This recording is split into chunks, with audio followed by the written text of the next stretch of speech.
estás? Basilio, pero ¿cómo estás?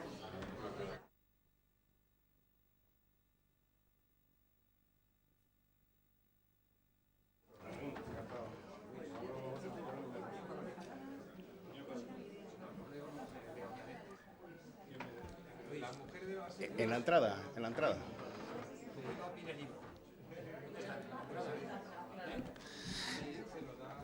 ¿Comenzamos? Justo en la entrada está.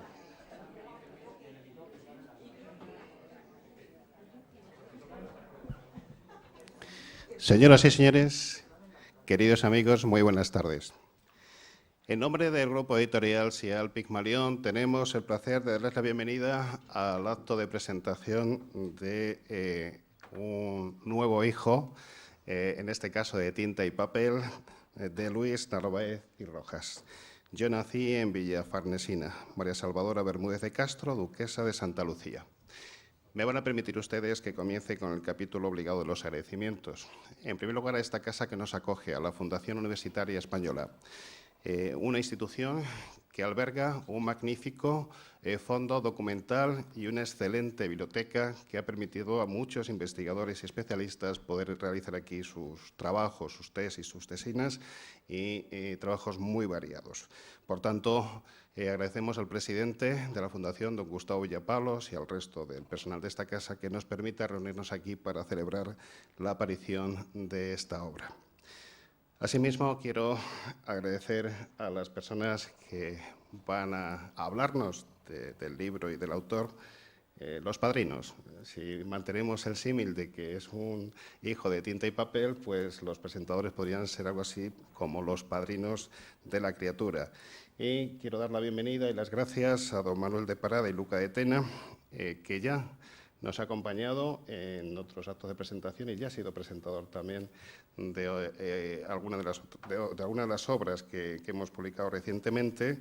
Y le quiero agradecer, además, que haya ejercido como asesor y que también sea corresponsable del libro, porque hemos incluido una adenda, a última hora se incluyó una adenda que de alguna forma pues, fue su aportación, su propuesta para complementar la obra. Igualmente quiero dar las gracias, la bienvenida a don Carlos Manuel Ruspoli. Él sería el inductor, el responsable de que nos hubiésemos conocido, Luis y yo, y de que nos planteásemos la posibilidad de editar esta obra. Carlos ya tiene pues bastantes obras publicadas en nuestro grupo editorial y está en capilla. Está a punto de aparecer un nuevo libro que lleva por título La hija del profeso, que aparecerá para principios del próximo año.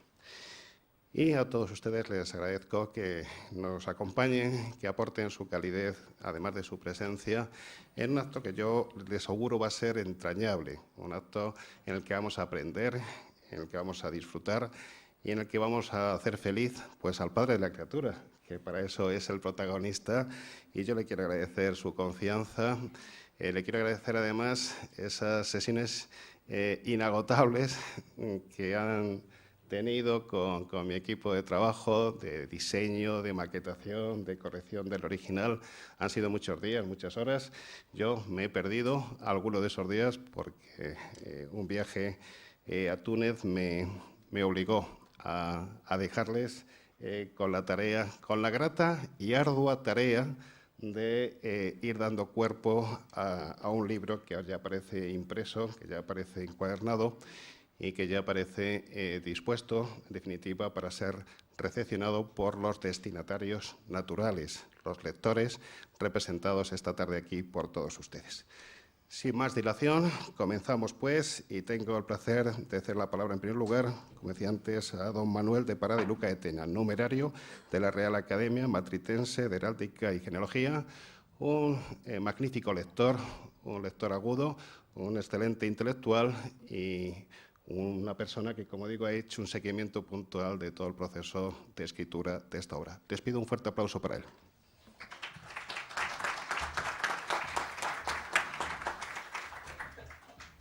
Bueno, como veo un público muy amigo, espero sepáis perdonarme las cosas malas o peor habladas o leídas que pueda tener. Así que tener un poquito de paciencia, voy a hablar muy poco. Me ha tocado, como veis, hablar el primero.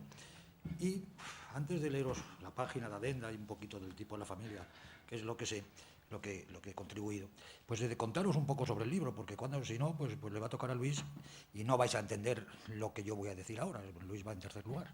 El libro está francamente bien escrito, a mí me gusta mucho leer y tal.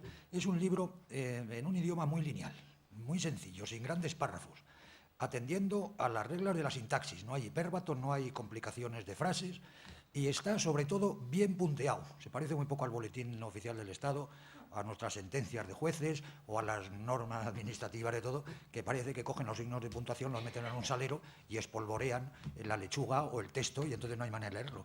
Luis en eso me dijo además que lo había cuidado mucho, y efectivamente le ha salido, es una lectura muy amena.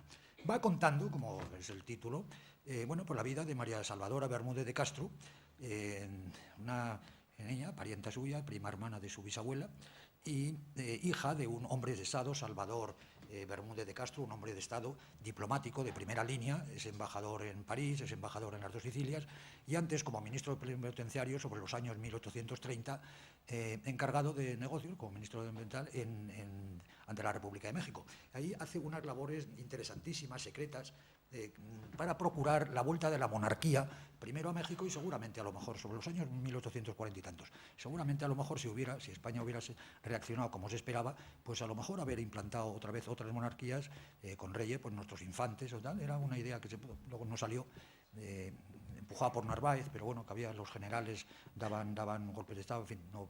Y es un hombre de Estado de primerísima línea, de gran confianza, tan de confianza, no está puesto aquí en el libro y se me escapó en el último momento de la adenda, que en 1865, ya caída de la monarquía en las dos Sicilias, Nápoles y Sicilia, la reina María Cristina de España, reina gobernadora, que había sido reina gobernadora durante la menor edad de su hija Isabel II, le escribe una carta muy afectuosa que se conserva en el Archivo Histórico Nacional, y que le advertía a Luis, digo, bueno, incluimos un poco la ley, y me previó ya, yo creo que ya con mal genio Manolo, no incluimos más tus notas porque esto va a ser eterno.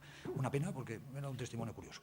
Y en donde le dice que están ya exiliados en Roma, ya toda la corte y todo, al amparo del Papa, y le dice que se tome mucho interés porque los garibaldinos, y naturalmente los Saboya, el rey del Piamonte, que se había apoderado ya de ese estado de Nápoles, dos Sicilias, y iba a ser con muy poco tiempo rey de toda Italia cuando invade los estados pontificios, bueno, pues querían nada más ni nada menos que destruir, para hacer más plazas y tal, el monasterio de Santa Clara. Y es muy, muy curioso porque en ese monasterio de Santa Clara estaban, bueno, pues era el panteón de todos sus antepasados. El monasterio de Santa Clara tiene curiosidad porque es donde una vez al año se produce el milagro, cuando se produce, o el hecho portentoso de la sangre de San Pantaleón Silicua. Entonces nos hubiéramos quedado sin... Se guarda en la catedral, pero bueno, nos hubiéramos quedado sin esa. Y es un monasterio gótico precioso, lleno de tumbas, lleno de cosas, que no acabo de entender por qué los garibaldinos querían cargar. El caso es que, por mediación del embajador o no mediación, el caso es que tenemos ese monumento muy, muy enlazado y muy entroncado con este libro que estamos hablando. Bueno, pues van hablando, la vida de María Salvadora es verdaderamente interesante. Una niña que nace nada más ni nada menos de este señor embajador, que estaba soltero y que lo tiene... en aquel tiempo y en este, con un poco así por las bravas, en una princesa de Baviera, mujer del conde Trani, que es el heredero y hermano del rey de Italia. Estaba casada. Esta princesa bávara es hermana nada menos que de la emperatriz de Isabel de Austria, la famosa Sisi que hemos conocido todos, y además hermana de su cuñado, de la princesa Sofía de Baviera. Bueno, pues estas señoras, como todo el mundo sabe, hijas del duque Maximiliano y de su mujer, de otra princesa de Baviera, pues eran señoras, no sé, un poco las películas lo trataban bastante bien, un poco educadas a hacer lo que les daba la gana todo el santo día, y debían mantener poco las reglas de corte, porque desde luego no es muy normal que la reina, digo, que la mujer del conde Trani, heredero del trono, y una alemana que siempre se le pide mucha discreción y mucha seriedad, pues en ese momento, sin meterme con ella, que Dios me libre, pero en fin, no deja de ser curioso. Entonces nació esta niña. Esta niña, claro, no se podía presentar en ningún sitio como hija natural de una princesa. Bueno, pues su padre la reconoce, bueno, ya con papeles, pero en fin, es su hija, la lleva a Brighton con un matrimonio amigo suyo, y ahí pues se va desarrollando la naturaleza de esta chica. Desde luego, persona muy sana, muy de campo y tal, y luego la mandan a los mejores colegios, en Alemania, en Francia, en Italia. Cuando viene a España ya, seguramente ya pues cerca de los 18 años o lo que fuera, lo sabrá mejor Luis. Pues la familia Bermúdez de Castro, una familia muy noble, muy importante en España, hay un árbol genealógico por ahí hasta el año del catapum, bueno, pues la reconoce como su sobrina, como tal, y la niña entra en sociedades del primer momento, se casa nada más ni nada menos que con el marqués de Peñaflor, que es un Pérez de Barrada y Pérez de Guzmán, digo, Fernández de Córdoba, perdón, y Fernández de Córdoba, primo de Mainaceli, él, hijo de un grande de España, heredará la grandeza cuando muere un hermano. O sea, que esta señora, bueno, pues podía tener esa cosa que en aquel momento y ahora pues no sentaba bien a la pobre chica. Pero en fin, como buena princesa bárbara y su padre, hombre de Estado, y la familia Bermúdez de Castro, pues era su sobrina, entonces la amparó del todo, la casó y encima era rica. La potencia económica de Salvador fue muy grande. Sus inmensos sabiduría también le hace, Isabel II le hace marqués de Lema, y los reyes de las dos Sicilias le conceden título de príncipe de Santa Lucía, luego ducado, y además también el ducado de Ripalda. Pero son títulos extranjeros que luego tienen permiso de actuación. Y esa en resumen, esa es la historia de la vida de esta señora, que va plasmando magníficamente bien y muy entretenido de leer, la va plasmando Luis en su libro. Una niña con un nacimiento difícil, hija de un hombre de Estado español, hijo de una princesa bávara, que se casa muy requete bien y que la sociedad española la reconoce absolutamente en todo. Y bueno, pues debía ser. Y luego es una señora, yo a última hora ya le di una gran alegría a Axel y a Luis, a Luis y a Axel. Axel, que es no sé, pues llegará a ser ministro de lo que quiera, porque es un tío que vale mucho, le anuncié que había descubierto 3 libros que no estaban recogidos en 3 libros escritos por María Salvadora. O sea, les hizo mucha ilusión, pero ya no había manera, ya esta adenda no se puede incluir ya, todo esto, estas notas de pie y todo esto no cabe romper el texto, como le dije a Luis a principio ya de verano, luego tal, digo, bueno, no tienes notas de pie, mis notas históricas sobre el siglo y tal pueden romper el texto y además se pierde la idea, no se puede la nota primera, la segunda, la tercera, total, que se incluyó. Y Axel, que es un lince, a los 2 o 3 días, y no hace demasiadas semanas, dice, Manolo, he encontrado el libro en internet y me lo he comprado. Un libro curiosísimo de María Salvadora, que a Luis pues le habrá hecho mucha gracia y mucha difusión tenerlo, claro, porque era difícil, nunca se sabe lo que encuentras en internet. Y en fin, y yo creo que con la que he dicho es suficiente para que os hagáis idea de lo que va el libro, de lo que ha escrito, la vida de esta niña, hija de un hombre de Estado español, diplomático, embajador, título riquísimo, hijo de una princesa bávara magníficamente enlazada, pues, hermana emperatriz, hermana reina, bueno, pues una niña medio oculta, pero una niña educada en los mejores colegios. Y dice Luis, y no me queda nada claro, se lo he discutido alguna vez con él, lo he hablado, si él llegó a conocer a su madre de verdad o no. Hay un pasaje de una tía suya que le pregunta en un funeral en Roma, ¿quién es la señora que te ha llamado hija mía? ¿Cuánto tiempo te he visto? Y esta señora, esta Bermúdez de Castro, que aparte de ser española debía estar muy educada, la alemana, muy prudente, dice, una amiga muy grande de papá que nos visita mucho y me quiere mucho. ¿Sabía en ese momento, María, ¿tú qué opinas? ¿Sabía? ¿No sabía? ¿Verdad? Estábamos, lo hemos hablado en esos. Pero la información, claro, y entonces fueron administrando, pero desde luego la corte, la reina, Alfonso XII, es que esta señora se murió en 1945, ya muy mayor, ha cogido a Alfonso XIII, la corte la admitió perfectamente. Bueno, pues era hija de una princesa bávara y de un noble español muy importante, muy reconocido, y sobre todo además no reconocido solo por sangre, sino porque valía mucho. Y bueno, pues esto y a mí me tocó ya, desesperado ya, decir, mira, tú has escrito el prólogo, Carlos Ruspo le ha escrito esto, yo no puedo seguir poniendo notas de pie, porque desde mayo o junio que me dio el trabajo Axel, pues no, porque me cargaba el trabajo y se va. Y entonces se me ocurrió, digo, ¿te parece bien que haga una adenda? Y es como titula. Y la adenda, que es muy pequeñita, luego añadí un pequeño árbol genealógico, bueno, pues para facilitar a los lectores, pues la disposición de su familia. Empiezo por el abuelo paterno, José Bermúdez de Castro y Blasco, presidente de la Diputación de Cádiz. Las diputaciones se inventaron, se crearon a raíz de disposiciones de las Cortes de Cádiz. Y este fue el primer presidente que tuvo la Diputación de Cádiz en España. Se casa con María Dolores Díez de Vidal, padre de Salvador, marqués de Lema, príncipe de Santa Lucía, duque de Ripalda, embajador, senador y diputado. Padre, tiene con Su Alteza Real, Matilde de Baviera, tiene además de María Salvadora, que es duquesa de Santa Lucía por herencia, de la Real Orden de Damas Nobles de la Reina María Luisa, Cruz pro Ecclesia Pontífice, y tiene real licencia de 1890, real licencia a los reyes, porque si no, no se hubiera podido casar, bueno, casarse sí, pero no hubiera podido mantener los honores en la corte, con Álvaro Pérez de Barradas y Fernández de Córdoba, marqués de Peñaflor, de Bay, Cortes de Graena, Quintanar, en fin, un grande de España. Aquí hay dos datos muy interesantes. Una señora que recibe la Real Orden de Damas Nobles de la Reina María Luisa es una persona de reconocido interés en la sociedad. Es la más alta condecoración que se puede dar a una mujer, y en ese momento más, porque naturalmente ser dama de la reina y de esta Real Orden, luego la reina o el rey o los ministros y tal, no se puede decir que no estaba considerada, estaba considerabilísima. Y luego la real licencia también, porque podía haber sido, su marido era muy ilustre, heredero de una casa y tal, de importante, y ella pues le podían haber puesto alguna pega, y sin embargo en 1890 le conceden la real licencia de casarse, que no la pide ella, la pide el marido para casarse con, porque podía ser muy duquesa, muy princesa y tal y todo lo que sea, y decir, bueno, pues será usted lo que quiera, pero no dejo casarme. Y entonces son datos que todos unidos, pues se va viendo la vida en España, la vida en el extranjero, pues de una chica joven que estudia, que tal, muy preparada. Pero la vida desde que llega a Madrid, amparada por su familia, Bermúdez de Castro, pues la verdad es que, bueno, y encima es autora y es una chica muy culta, una persona, y quien tenga el libro, pues la verdad es que la portada es una verdadera monada. Le preguntaba a Luis de dónde sacó esta foto, porque es que tiene una cara, la niña tiene una cara de queso divertidísima y de una inocencia, pero con una cara también de avispada, y dice, aquí no me las dais ninguno. Y debió estar espabiladísima todo el día. Vamos, ¿eh?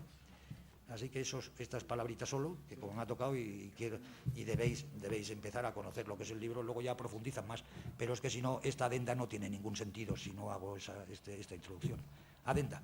Esto tiene curioso, la adenda, claro, la escribo yo, pero está puesta en boca de Luis. Es como si Luis os esté contando lo que yo le he ido diciendo. Así que, claro, lo que sea bueno es de Luis, lo que sea falta es mío, porque es mi redacción y es mi tal. Y entonces la mejor manera de que no choque con el resto del libro, digo, que te parece bien que tú vas diciendo que yo te he contado, que te he escrito, que hemos tomado copas y tal, y te he ido dando noticias. Y entonces esta adenda refleja eso, la conversación puesta en boca de Luis, pero escrita por mí. Adenda.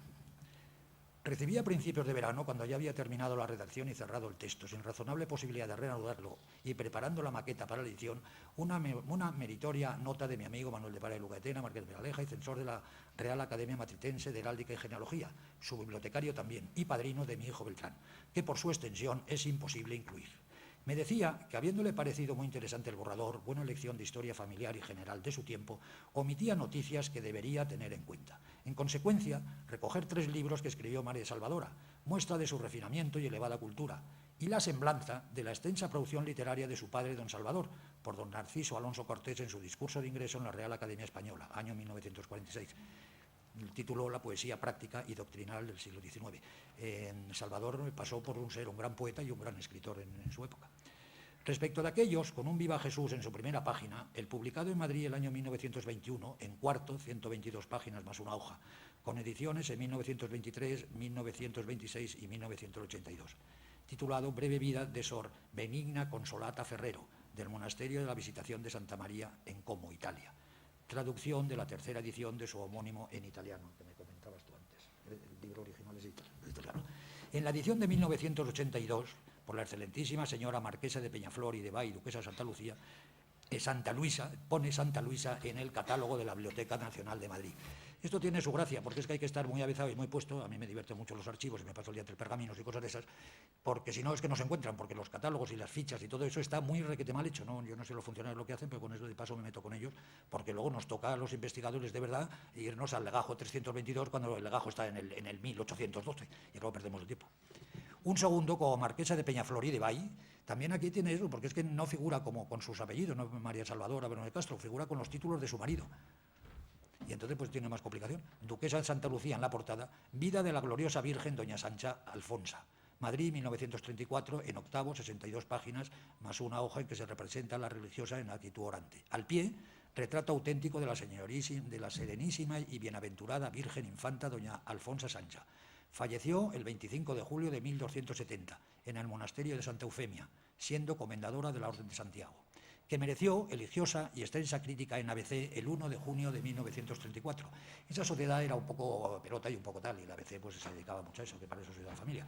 Y entonces le dedica una página entera, que tuve la suerte de encontrar, con los mayores elogios y las mayores cosas, a una obra que bueno, pues yo la he leído un poco, bueno, está bien, pero tampoco es el Quijote, pero en fin, una muy elogiosa. Doña Sancha fue hija de Alonso IX de León y de su mujer, la beata doña Teresa de Portugal, y de su biografía se han ocupado anteriormente, bajo similar título, el jesuita padre Antonio Quintadueñas, Madrid 1752, don Gabriel de Tapia y Salcedo, en Epítome de la vida y milagros de la Serenísima Infanta doña Sancha Alfonsa, Madrid 1753, y su contemporáneo, el erudito sacerdote de la Compañía de Jesús, Luis Coloma, en Nuevas Lecturas, Bilbao 1902. Que es una preciosa narración, según me dice Manolo, y fuentes todas, quizá en las que se inspiró. He leído esta narración, tuve la curiosidad de leer lo que había escrito el padre Coloma, y por eso le dije a Luis, no, ponlo porque es preciosa, es una... Bueno, esta señora, como veis, pues se va inspirando en otros libros anteriores, ¿no? Y el tercero, este es el que pudo encontrar Axel y lo compró. Y el tercero, bosquejo biográfico de la sierva de Dios Madre Isabel de Santo Domingo. Madrid, 1935, 78 páginas, sobre una religiosa de la Orden del Carmelo Calzado, compañero de Santa Teresa de Jesús y fundadora del convento de San José en Zaragoza. Para terminar, señalaba, ya os digo que está hablando como en tercera persona, dirigiéndose que yo me dirijo, señalaba yo, que como razonable genealogista no podía dejar de advertir, existió al tiempo en Italia otro ducado de Santa Lucía, concedido por el rey de España en 1651, a través de su Consejo de Italia, sobre la pequeña localidad siciliana de su nombre, cerca de Messina y Catania. A su natural, vecino de allí, señor, don Nicolás Plácido Branchiforte, príncipe de Leonforte, con autos en el Archivo General de Simancas y que por matrimonio enlazó con los 20 príncipes de Bútera. Y también que sobre los que ostentaron los Bermúdez de Castro, primero como principado y luego como ducado, se conserva numerosas, ahí se me ha escapado el pasado, numerosa documentación en el Archivo Histórico Nacional, sección Consejos Suprimidos, y en el Central del Ministerio de Justicia, cuyo fondo resume María Fernández de Mota en Relaciones de Títulos Vacantes, Madrid 1970 y 1984. Traducción del título de Príncipe de Santa Lucía a favor de don Salvador Bermúdez de Castro, duque de Ripalda y marqués de Lema, cuyo original retiró en 1898 don Álvaro Pérez de Barrada, marido de doña María Salvadora, como he dicho.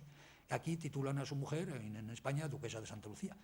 Real Orden de 1862, por la que se comunica a don Salvador autorización para utilizar en España el título de Príncipe de Santa Lucía, luego se convierte en ducado en España. Solicitud en 1887 de doña María Salvadora Bermúdez de Castro para usar el título de Duque de Santa Lucía en España, era título extranjero. Traducción de su carta de sucesión, concediéndole al mismo pudiera utilizar el título de duque en lugar de príncipe, y despacho de la merced de todas estas cuestiones que he dicho, y certificado de pago por derechos de autorización, porque Hacienda no perdona nada, en 1887. En el archivo histórico, sección Consejos Suprimidos, el legajo número 8794, número 80, está el Real Despacho concediendo licencia a don Álvaro Pérez de Barrada Fernández de Córdoba, hijo del marqués de Bellafort, para contraer matrimonio con doña María Salvadora Bermúdez de Castro, duquesa de Santa Lucía, el 7 de mayo de 1980. Esto está pues escrito en noviembre de 2015, hace un mes. Bueno, pues esta es la adenda que yo tal, claro, como veis, la adenda pues es una especie de rollo archivero que no pegaba a meter en el texto, lo hubiera destrozado, pero sin embargo consideraba muy importante recordar estos documentos, y sobre todo los 3 libros que no se conocían. Yo en eso le he ganado a mi querido amigo y mi querido autor, porque, bueno, pues no es que se hubiera mejorado ni peor, pero bueno, pues la historia es que encima era escritora y era culta, cosa que en los tiempos aquellos pues las señoras no debían dedicarse a eso. Se conoce alguna, pero pocas. Así que esta es mi aportación. Luego, los que tengáis el libro, pues hago un pequeñito árbol genealógico, resumen de los personajes que se van a ver, que si su madre, si su padre, que si el príncipe de las 2 Sicilias, conde de Trani, que es el que está casado con la princesa bávara, que se llama Matilde, y luego pues un pequeño árbol sin ninguna complicación, pero bueno, que va a centrar los personajes que vais a oír o que vais a leer luego. Pues eso es todo lo que os tengo que decir, así que os agradeceré que seáis benignos, no me pitéis, y como he prometido hablar poco, pues hablo poco.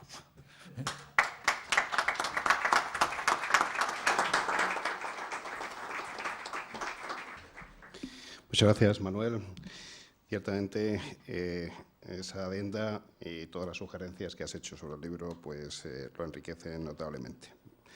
A continuación, tengo el placer de ceder la palabra a Carlos Manuel Ruspoli, escritor y, como decía antes, inductor de que nos conociésemos el autor y el editor, y autor de un magnífico y extenso prólogo introductorio que, sin desvelar las claves propias de la historia, nos introduce perfectamente en la lectura del libro. Por eso les pido un fuerte aplauso también para él.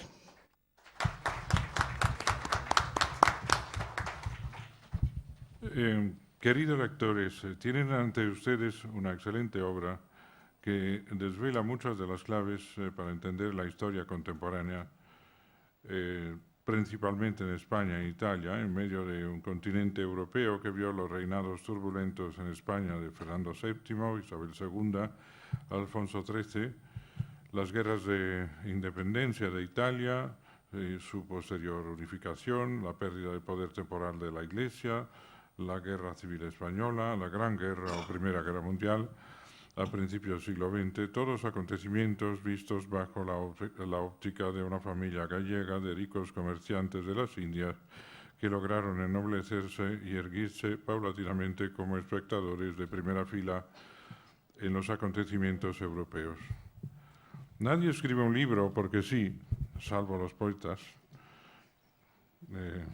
Alicia, esto, como algunos artistas, tienen necesidad imperiosa de manifestarse porque lo que llevan dentro les consume. Por ello, ante un libro ajeno siempre me pregunto por qué lo hizo su autor, aunque cuando lo hago respecto a uno propio, la respuesta no suele gustarme: compromiso, prestigio, remuneración, que suele ser también aplicable a casi todos los demás. No es el caso de Nací en Villa Farnesina de Luis Narváez y Rojas, que constituye un legado a los suyos. Por ello, me es precisamente grato actuar de prologuista y por ello también, sírvame de excusa, me valdré de cuantas citas crea venir al caso de gente a las que admiro. ¿Cómo he disfrutado de la lectura del libro? Confieso que abrigué un temor inicial porque los textos biográficos a veces son bastante tediosos, pero en este caso la vida de los distintos protagonistas Bermúdez de Castro, enmarcados en su época, y en los distintos lugares donde vivieron: Cartagena de Indias, Cádiz, Madrid, Nápoles, Roma, París, Brighton, Colonia, ha resultado ser muy interesante. Cada caso aparte es el de la protagonista, tía del autor, tía abuela, tía tatarabuela, que tuvo la desgracia de nacer fuera del matrimonio. Es curioso, entre mis más queridos amigos, cuando viví en Roma, me acuerdo de un pariente de la madre, el duque Rodolfo de Baviera, del linaje Wittelsbach. Dada mi ascendencia ítalo-española, porque nací de padre italiano y madre española, y teniendo en cuenta mi vocación de historiador, me voy a centrar en los acontecimientos del libro relativos a Italia, en particular a su unificación de 1860, completada con la conquista de Roma 10 años después, y a la Villa Farnesina, lo pronuncio a la italiana.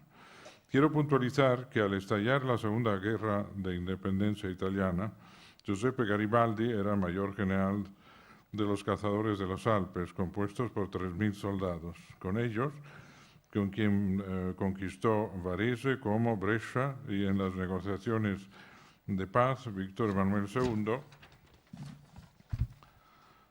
de Saboya logró la anexión de Lombardía, tras la que vendrían las de Parma, Módena, Toscana y Romaña, al solicitar sus gobiernos provisionales su unión al Piemonte. El siguiente objetivo de Garibaldi fue entonces llegar a la anexión del reino de las dos Sicilias, el más próspero de la península italiana, el Piamonte. En dicho reino, Francisco II de Nápoles ejercía una monarquía absoluta. Sin embargo, garantizaba el bienestar a la población. Los movimientos separatistas en Sicilia fueron el caldo de cultivo para la expedición de los 1000 camisas rojas, auspicada por Cavour. Pero el primer ministro no quiso o no pudo financiar la expedición. Solo proporcionó al general los barcos y los 1000 hombres sin armas escogidos entre los que estaban presos en las cárceles piamontesas, unos reclusos que aceptaron encantados, ya que su premio sería evidentemente la libertad, lo cual obligó a Garibaldi a buscar ayudas económicas. Luis Narváez menciona un apoyo de la Marina inglesa al cruzar el estrecho de Messina, y es cierto, pero el apoyo inglés fue mucho más importante, porque el general pidió ayuda financiera a su amigo el patriota Mazzini, y este, masón, pidió a su vez ayuda a la masonería inglesa. Las ayudas de la masonería inglesa permitieron dotar a su pequeño ejército de las armas necesarias, de la logística y de las vituallas. Además, una parte de la ayuda fue a parar a los generales del ejército borbónico para perder, entre comillas, dignamente contra Garibaldi, a cambio de mantener su graduación en el futuro ejército real italiano. Al frente de su tropa de voluntarios, Garibaldi llegó a Marsala, después de haber zarpado desde Génova, donde fue recibido con entusiasmo por los rebeldes que pensaban que así lograrían la independencia de la isla. Incluso algunos de estos se unieron a los 1000. Participó entonces en la supresión de la resistencia, dirigiendo más tarde sus tropas hacia Nápoles, entre las que se encontraba la Legión Internacional, compuesta, entre otras nacionalidades, por 500 húngaros, quienes derrotaron a las tropas del rey en la batalla del Volturno en octubre de 1860. Esto obligó a Francisco II a huir y a refugiarse en los estados pontificios, instaurando en Nápoles una república regida por un gobierno provisional. En Sicilia, Garibaldi recibió ayuda económica puntual también de Alejandro Dumas, el escritor, quien había viajado con su nave Emma con un cargamento de armas para su pequeño ejército. Posteriormente, el escritor francés también ayudó a Garibaldi a escribir a sus memorias, ambicionando una Italia unida bajo un solo gobierno radicado en Roma. Concibió la idea de marchar sobre los estados pontificios defendidos por tropas francesas. Sin embargo, Víctor Manuel y Cavour, temerosos de perder lo logrado ante una radicalización del conflicto, evitaron el avance de Garibaldi. El incidente no supuso un enfrentamiento entre el rey de Piamonte y Garibaldi, antes fue el contrario. El revolucionario reconoció a Víctor Manuel como rey de Italia el 26 de octubre de 1860. Un último comentario es acerca de la Villa Farnesina. Es una joya, donde nació la protagonista del libro. Una hermosa villa-palacio de Roma. Fue construida entre 1505 y 1511 por Baldassarre Peruzzi en el barrio de Trastevere, por encargo del banquero sienés Agostino Chigi. En 1580 fue adquirida por el cardenal Alessandro Farnese, de donde recibió su nombre actual. Villa Farnesina fue la primera villa o nobiliaria suburbana de Roma.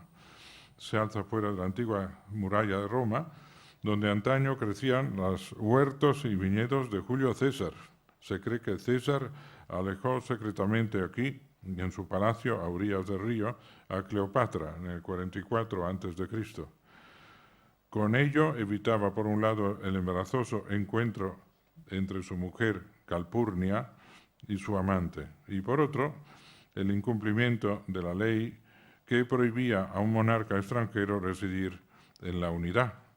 Desde ese palacio huirían Cleopatra y su hijo Cesarión al conocer el asesinato de Julio César.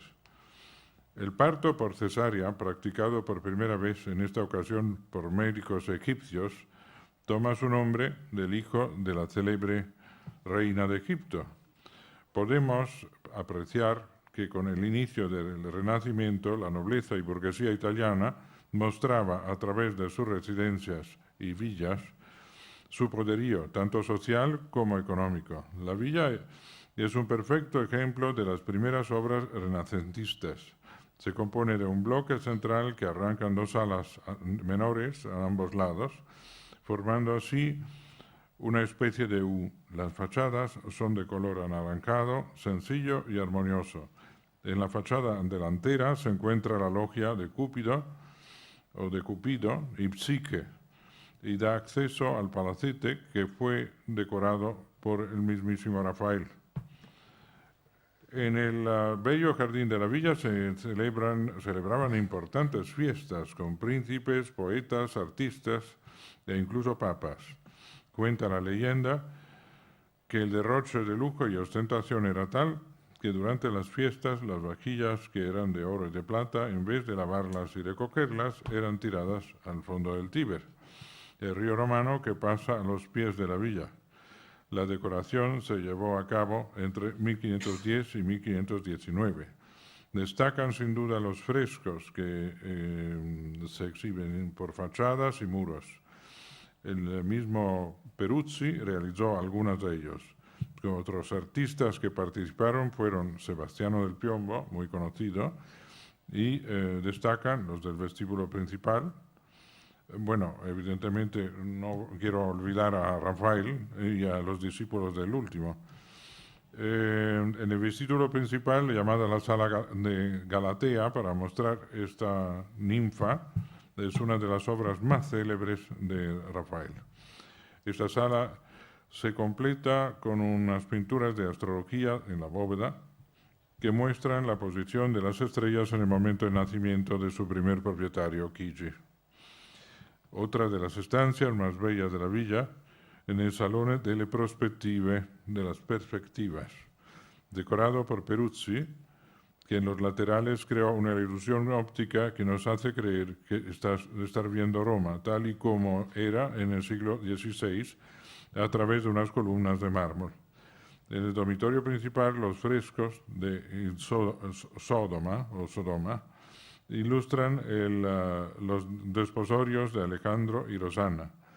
Y como esta es atendida por querubines, también hubo un proyecto que pretendía unir la villa con el Palacio Farnese. Esto ya es genial, porque estamos hablando del siglo XVI y XVII, con el Palacio Farnese, mediante una galería que se quería excavar por debajo del río, del Tíber, que no es pequeño el río, es un buen río y con mucho caudal. Y la calle Giulia, que es la calle que está enfrente al otro lado del Tíber, donde está el Palacio Farnese, que es la actual espléndida residencia de la Embajada de Francia. No llegó a realizarse y solo se construyó una mínima parte, aún visible, que atraviesa la calle Giulia. Salvador Bermúdez de Castro, marqués de Lema, residió varios años en la villa farnesina y la restauró. El palacio era propiedad de Francisco II, rey de las Dos Sicilias, en cuya corte Salvador había sido embajador de España. La Farnesina había pasado a los Borbones de Nápoles como herencia de sus antepasados los Farnese. Hoy la Villa Farnesina es sede representativa de la Accademia Nazionale dei Lincei, que es la de ciencia en Italia. Es muy prestigiosa en Italia. Se corresponde a una Real Academia Española. Pero en el libro de Luis Narváez hay muchas más que comentar, aunque prefiero terminar para no ser excesivamente prolijo. Así que, estimados lectores, lean con fruición y atribuyan a los protagonistas del linaje Bermúdez de Castro y a la tía Mary del autor el honor que se merecen, sin olvidar el encomiable esfuerzo de su sucesor, Luis Narváez y Rojas, quien ha hecho realidad las estrofas que dedicara como cántico Calderón de la Barca en el certamen poético en honor de la canonización de San Francisco de Borja, que tuvo lugar en 1671. Que el blasón heredado es un tesoro hallado sin el heroico timbre de adquirido, pues solo lo merece el que hacer más de lo que nace, crece. Muchas gracias.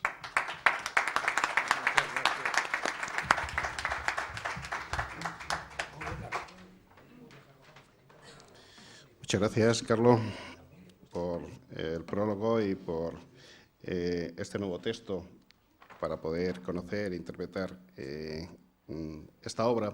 Una obra que aparece dentro de nuestro sello Pigmalión y en la colección de narrativa. Me preguntaban cómo podríamos clasificarla, cómo podríamos denominarla. La verdad es que es complicado porque es una obra que podría perfectamente pasar por una biografía novelada, pero también realizada con un rigor histórico que hace que se salga de la norma de muchas de estas obras que aparecen habitualmente en el panorama editorial español. Desde luego, lo que está claro es que está hecha, está construida, está escrita con el afán de su autor por ser riguroso, por de alguna manera rescatar la historia de esta mujer y de la familia, pero también con el deseo de agradar, de hacer amena la lectura a sus lectores. Y eso se nota. Creo que Luis disfrutó escribiendo la obra y de alguna forma pretendía también que los lectores pudiesen disfrutar de la misma manera. Debo reconocerles que pues, prácticamente nos conocemos desde hace poco tiempo, pero el proceso de edición ha sido tan intenso que me ha permitido conocer al hombre, al personaje que se esconde detrás del autor, todos. Pues de alguna forma somos uno o varios personajes, pero en el caso de Luis debo reconocer que es una persona con la que resulta muy grato y muy fácil establecer un vínculo de afecto, de amistad, porque es un hombre afable, un hombre moderado, un hombre que sin pretenderlo te va instruyendo a la par que se desarrolla la interacción, la conversación. Y además, repito, es un hombre apasionado, se apasiona con las historias, con las lecturas, con los personajes que le bullen en su interior.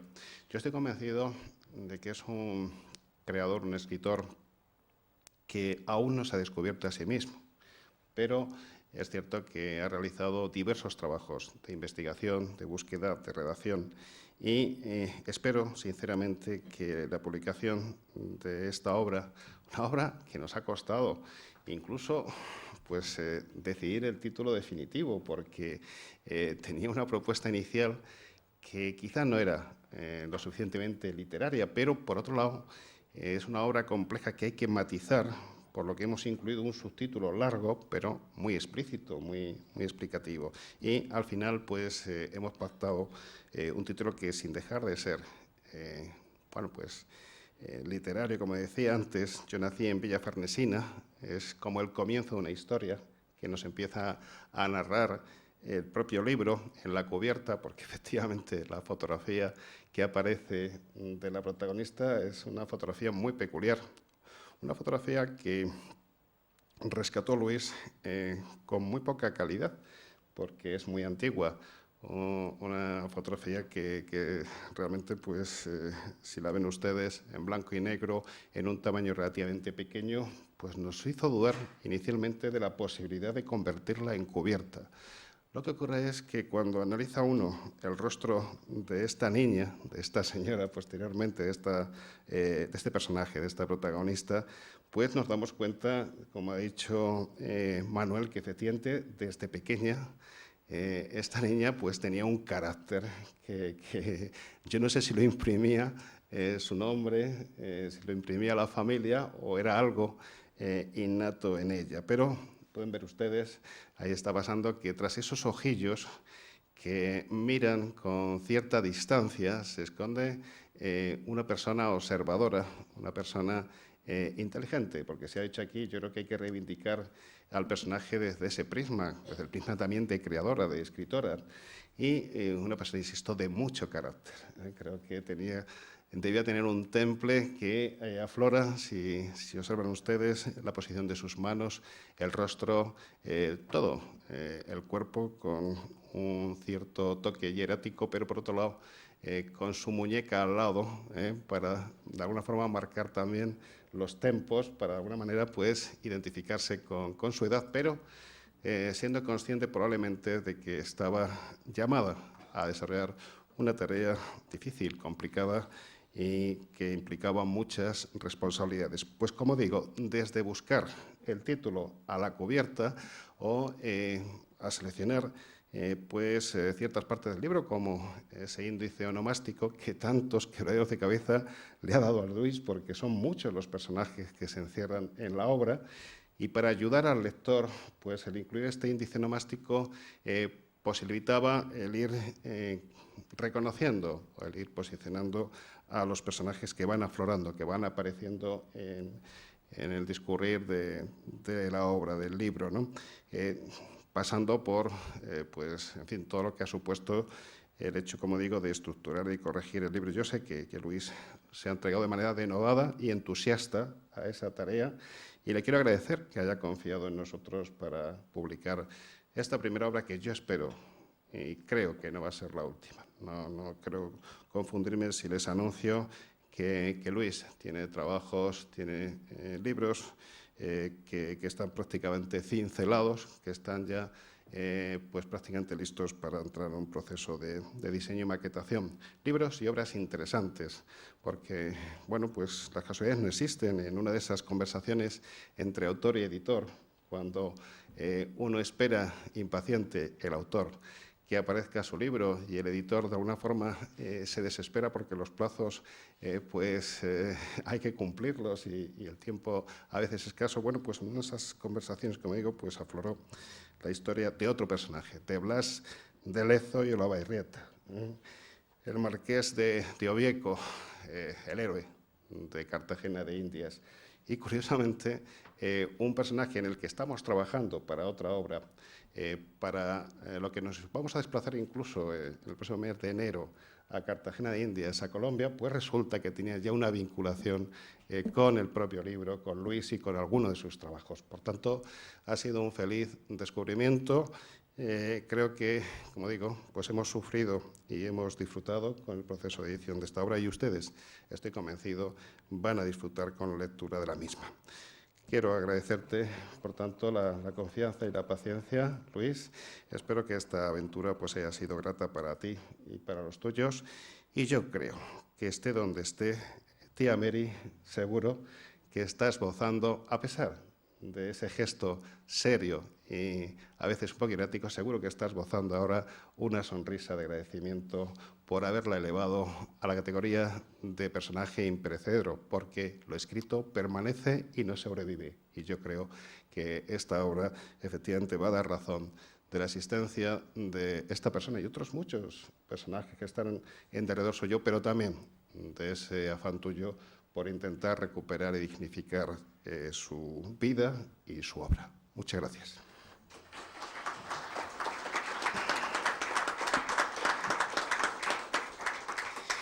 Y lo que todos estamos esperando, como decía al comienzo, el auténtico protagonista es Luis Narváez y Rojas, el que nos ha convocado aquí, el que nos ha anunciado el nacimiento de ese hijo de tinta y papel y a quien tengo el placer de hacer la palabra. Y ahora sí que les pido un fuerte aplauso para él.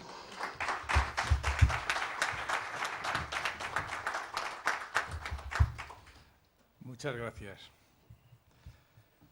Bueno, he escuchado a los tres presentadores y ponderar pues mi obra. Yo no voy otra vez a hablar sobre el libro, que lo único que puedo esperar de él es que os guste y que tengáis en él noticias interesantes. Pero sí que os voy a explicar un poco cómo ha sido el proceso de escribir el libro. Me he dedicado durante años a coleccionar relatos de antepasados y parientes familiares, algunos de los cuales tuvieron vidas muy curiosas, lo que me indujo a ampliar la información acumulada sobre ellos. Estos personajes y sus fotografías pues, me llegaron a la muerte de mi padre en unas cajas y en unas carpetas con bueno, pues un montón de documentación que mi tía Cecilia López de Ceballos, aquí entre nosotros, pues me ayudó a catalogar pues en una parte considerable. Y entre estos personajes, el caso de los Bermúdez de Castro es especial por tres razones. La personalidad de los protagonistas, las circunstancias complejas y dinámicas que rodearon sus vidas y los hechos que llevaron a cabo.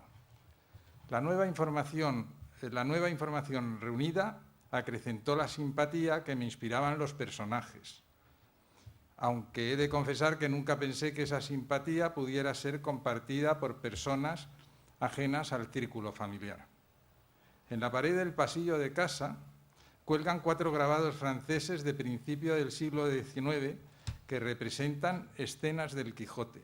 Un día, al pasar frente a ellos, caí en la cuenta de que si Cervantes había conseguido despertar en sus lectores simpatía por un viejo loco y un campesino gordo, posiblemente los Bermúdez de Castro podían convertirse en protagonistas de una novela a poco que se les echase una mano.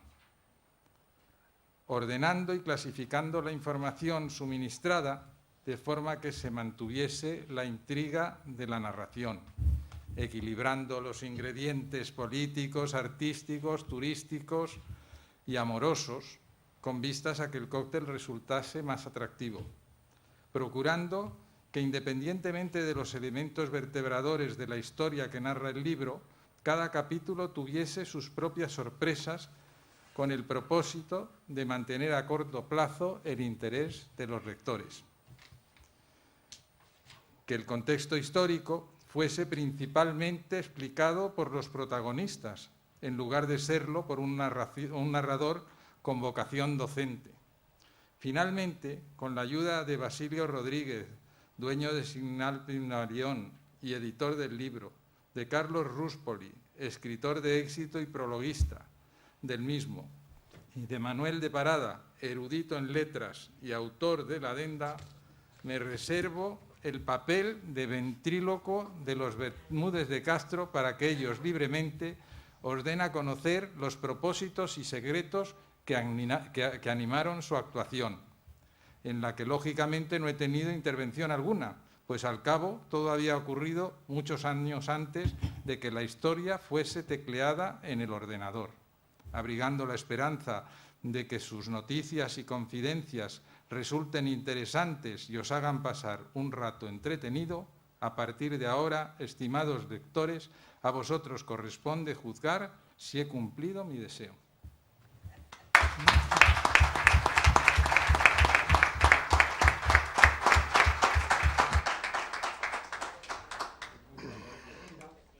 Muchas gracias, Luis.